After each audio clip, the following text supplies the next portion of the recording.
Hey, my name's James Nicholson and welcome to my YouTube channel. Now in this video, we're going to talk about the Financial Times is reporting that house prices are down 13.5%, 0.4% even, from the peak already. Where have they got this data from? Who has created this? And what does this mean for homeowners and everyone interested in the property market? Now, before we jump into this video, as always, if you haven't done already, do subscribe to the channel over there and hit that bell notification. We're on the way to 10,000 subscribers now. We've got the last 1,000 subscribers in record time. So I don't know how quick we're going to get to 10,000, but each of you that subscribes makes it that little bit easier. And smash the like button, tickle the like button, do something to the like button over there, guys. That really helps us with the YouTube algorithm. We've had 200,000 views on the channel this month. We've hit the 1 million view mark as well. So that really helps us when you can do that. So, Savills, they're a big agent. Got lots of branches. They've got some sub-brands as well. And they've been doing an analysis of the nationwide data. So they've just looked at the nationwide data. And they're saying that house prices already are down 13.4% down in real terms. So we're going to explain what this means. In nominal terms, they are down 2.8%.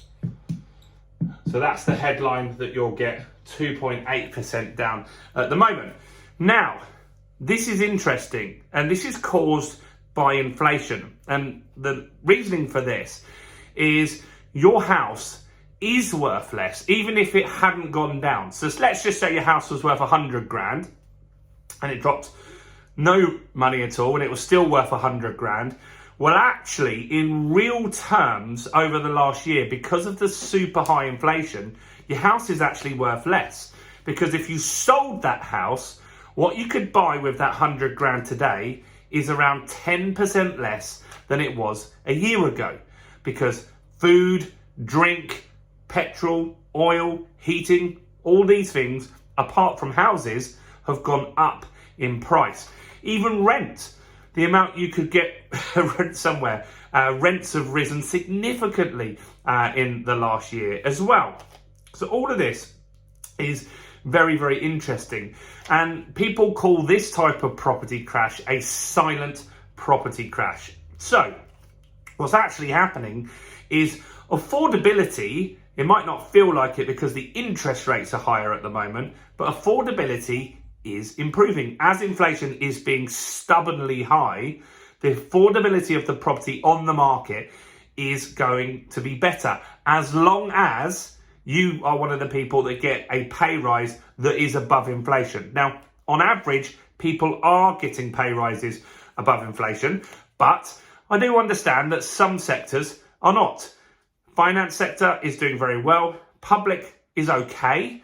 Private sector is doing much better. But you might be an industry that's not doing particularly well. But on average, people's wages are going up faster than inflation now. So that means the affordability is improving. Now, why is this potentially really quite good news? Well, it's good because this means that less people could be in negative equity. And that's a positive thing. So really, if we're going to have a crash, I would rather a silent crash than a crash where we actually lose money. Because what happens is, if you've got a house and it's worth 100 grand, then it drops down to being worth 80 grand. And you had a 20% deposit on it at that stage. Now you've got a 0% deposit. So now when you go to refinance that property, they're going to expect you to top up the balance.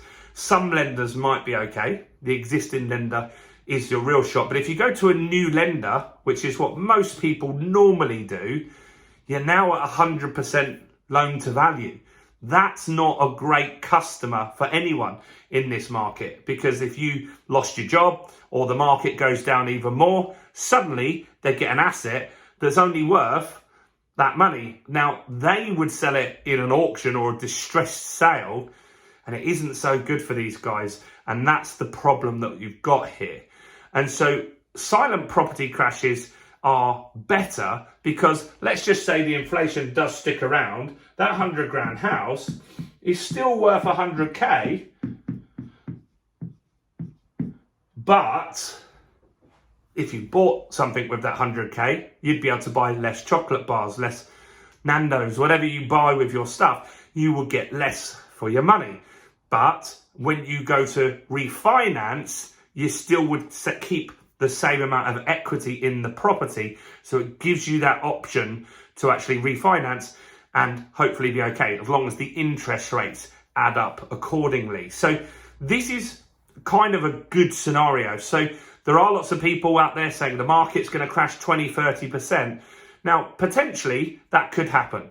And if it crashes 20% in nominal terms, so 20%, so the 100 grand houses go down to 80, plus the inflation sticks around, well, actually, then the house prices might feel like that they've gone in real cash terms, what you can buy with your cash. It might be like a 30, 35% crash.